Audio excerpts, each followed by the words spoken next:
Salut à tous, j'espère que vous allez bien. Aujourd'hui, on se retrouve pour une nouvelle vidéo sur les métiers du mainframe. On va voir comment tout ça, ça s'organise. Allez, c'est parti.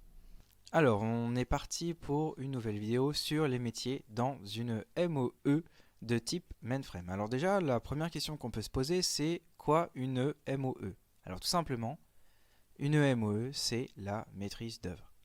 Alors, c'est quoi la maîtrise d'œuvre? Et bien tout simplement, c'est l'équipe qui est chargée de réaliser des programmes, en tout cas des projets de la MOA, donc qui est la maîtrise d'ouvrage. Donc la maîtrise d'ouvrage, c'est elle qui a les connaissances métiers, qui est capable de dire ce qu'il faut évoluer dans le système informatique, et donc c'est la MOE qui le met en place dans le traitement, dans les traitements informatiques.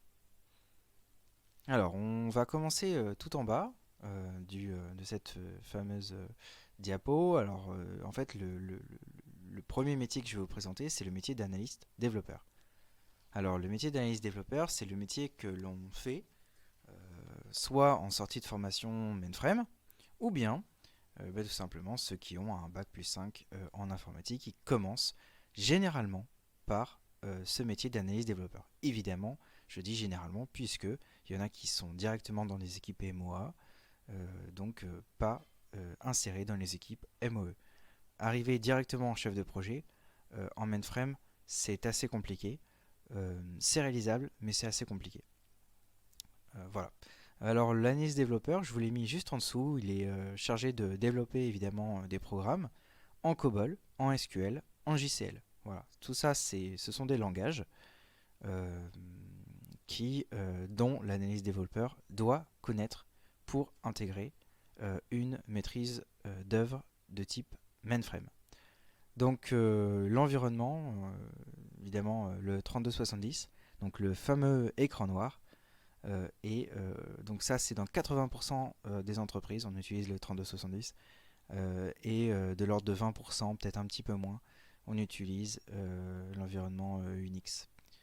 Voilà, donc évidemment, hein, l'Unix, ça reste du COBOL derrière, hein. De toute façon, peu importe l'écran, là, les trois langages de programmation, et le numéro un, c'est bien le COBOL. Et puis on utilise également un peu de SQL et un peu de JCL pour lancer les programmes.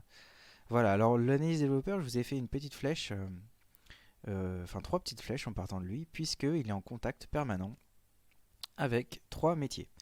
Euh, alors, évidemment, avec un petit peu plus de métiers, mais trois métiers principaux, hein. Alors évidemment, le chef de projet, hein, chef de projet qui lui donne du projet, qui lui donne du, pardon, qui lui donne du travail, euh, qui lui donne un projet à réaliser sous son aile, évidemment. Il y a également l'architecte. Donc l'architecte, c'est un métier qui est chargé de concevoir l'architecture des différents programmes. Évidemment, un programme ne peut pas appeler tous les programmes de l'interface informatique. Ce sont des programmes, enfin l'interface est gérée de manière stricte, de manière à ce que ça soit pas, si j'ose dire, un petit bordel informatique, quoi.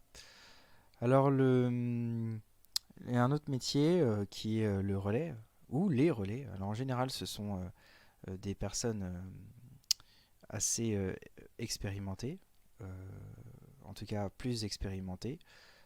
Ce sont des anciens ou des analystes développeurs encore en cours qui ont décidé de se spécialiser dans un outil euh, que utilisent des analystes développeurs. Par exemple, un outil sur la qualité, qualité des programmes, et bien tout simplement vous aurez un relais qui est spécialiste de la qualité des programmes COBOL et dont vous pourrez appeler pour savoir si votre programme COBOL est de qualité ou pas. Quand je dis de qualité, ça veut dire que par exemple pas de GoTo à l'intérieur d'un programme COBOL, etc., etc. Voilà. En tout cas, euh, des règles strictes de programmation. C'était un exemple, hein. Évidemment, ça dépend des entreprises, hein. Alors, au-dessus du chef de projet, vous avez le chef d'équipe. Le chef d'équipe, évidemment, il a sous son aile un chef de projet et plusieurs analystes d'équipe. Alors quand je dis un chef de projet, ça peut être aussi plusieurs chefs de projet qui ont à leur tour sous leur bras plusieurs analystes développeurs. Chef d'équipe, en général, il a une équipe. Hein, oui, il a une équipe et c'est le chef de domaine au-dessus de lui qui a plusieurs équipes. Alors un domaine, c'est quoi? Un domaine, par exemple, dans l'assurance, vous avez par exemple une branche de l'assurance, c'est l'automobile. Vous avez une autre branche qui est la santé, une autre branche yard, qui est les incidents en risque divers, etc., etc. Et bien tous ces branches sont des domaines. Donc vous avez un chef de domaine santé, un chef de domaine yard, un chef de domaine par exemple, il y a prévoyance, santé, etc. etc. Voilà. Et évidemment, tous ces métiers-là discutent, ou en tout cas sont en communication avec la MOA, donc ce que je vous ai mis à gauche, ainsi, plus particulièrement évidemment pour l'analyste développeur, il est en contact aussi avec les préparateurs. Alors la prépa c'est quoi? Tout simplement c'est l'exploitation, c'est la production. Ils vont tout simplement traiter les chaînes batch la nuit principalement. En tout cas ordonnancer le traitement informatique.